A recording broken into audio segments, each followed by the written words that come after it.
Haut perché et loin des rues bondées d'Addis Abeba, voici le programme spatial de l'Éthiopie.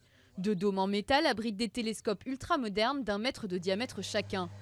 Opérationnel depuis seulement quelques mois, l'équipement spécialisé, le premier en Afrique de l'Est, a propulsé l'Éthiopie parmi le club très fermé des pays africains ayant une ambition spatiale.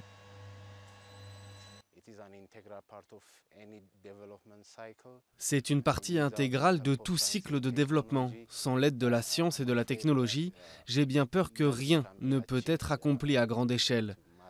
Notre principale priorité a toujours été d'inspirer les jeunes scientifiques et les enfants, et tout ce qui va avec, de s'impliquer dans ce domaine.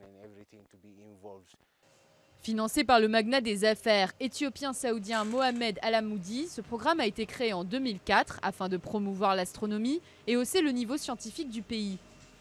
Pendant près de 10 ans, une poignée de passionnés, dont Solomon Belay, professeur d'astrophysique et directeur de l'observatoire, se sont battus auprès des autorités pour défendre ce projet. Convaincus que même dans l'un des pays les plus pauvres du monde où la malnutrition reste un fléau, la conquête de l'espace n'est pas un luxe. Les gens disaient « ils sont fous » parce qu'à ce moment-là, la préoccupation de l'Éthiopie était la sécurité alimentaire.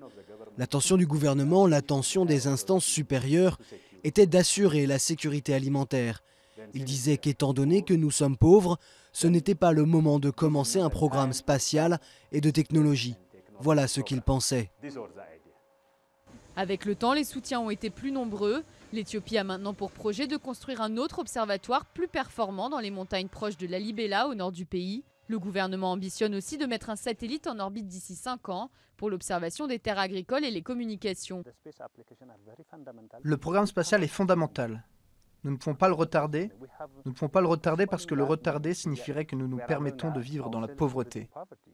Désormais convaincu que l'avenir de l'Éthiopie passe par l'espace, l'Institut de technologie de Mekele dans le Nord s'apprête à tester au mois de novembre la première fusée éthiopienne pour un vol à 30 km au-dessus de la surface de la Terre.